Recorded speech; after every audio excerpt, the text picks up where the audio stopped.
If you're an UFC fan like me, you will notice that the notorious Conor McGregor looks different in his newest pictures. This might just mean that he's very likely on steroids.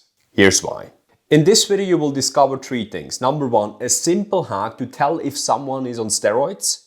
Number two, why Conor McGregor might be cheating but will still not be caught by the UFC. And number three, why this is all a big, dark, nasty problem. For those that are new here, hi, I'm Florian, award-winning personal trainer and published author. So let's just dive right in. Here's a simple hack to tell if someone is on steroids. Look, there's two ways you can build muscle. Number one, there's something called developmental muscle growth. And number two, there's another thing, called load-induced muscle growth. Developmental muscle growth, as the name implies, is something that happens throughout the development of a person, typically man. A young boy throughout his teenage years will start to look and sound markedly different, right? Because the hormones will start to do its job. Developmental muscle growth affects the entire body but is typically most visible on the face, neck and shoulders. Because that's where most of these hormone receptors are.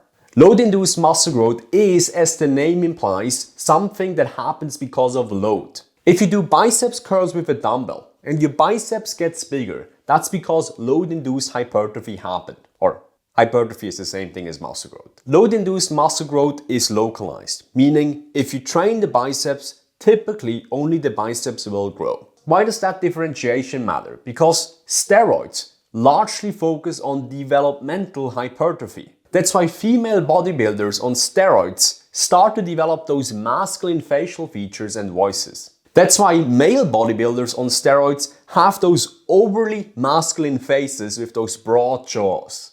While Conor McGregor's face was certainly very masculine before, we see that in the recent months there was quite a drastic change. And yes, I know that Conor McGregor was much younger in the previous videos, but facial features do not change much in adulthood. So the biggest hack to find out whether someone is using steroids or not is to see if developmental muscle growth happened. So are there any sudden changes in the neck, shoulder or jaw area? And we see all of those sudden changes in Conor McGregor's case. While this is not a guarantee that Conor McGregor is on steroids, it strongly increases the odds that he is. Even though Conor McGregor is likely on steroids, he will still compete in the UFC and not be caught.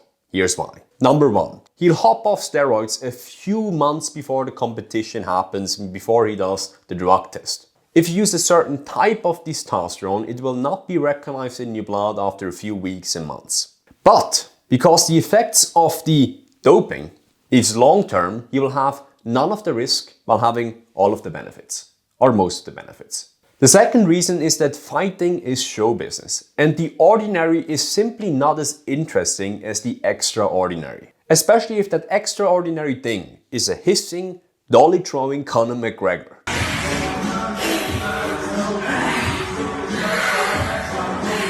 So while I believe that the UFC is a great organization that is interested in keeping things fair, what the UFC is most interested in is keeping things profitable. This is all a problem because having a lot of muscles is a clear advantage in fighting.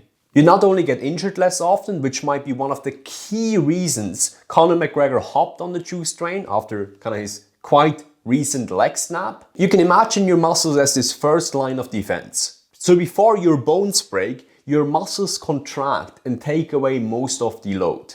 More muscles are also an advantage because they help you deliver more devastating blows. Your punching power and your kicking power is largely determined by the amount of muscles that you have in your body.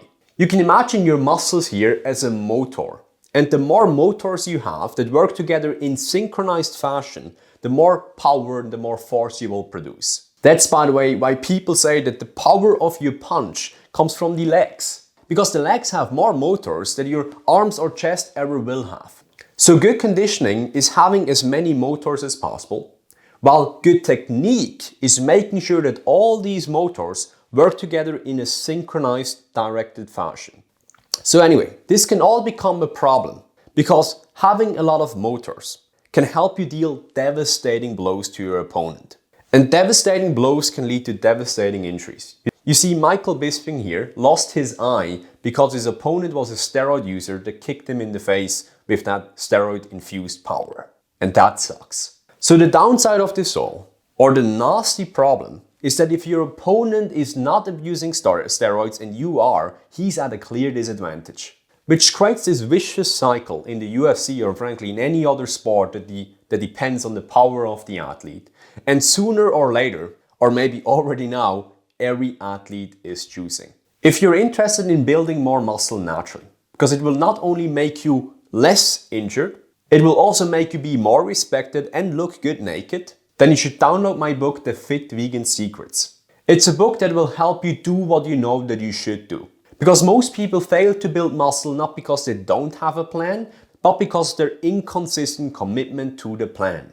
Again, it's about doing what you know that you should do. As the name implies, The Fit Vegan Secrets, this book will make most sense if you're a vegan or you're inclined to go vegan in the near future. So if you want to get an absolutely free copy of the book, head over to fitvegans.com/secrets. So thank you so much for watching this video and I'll see you next time.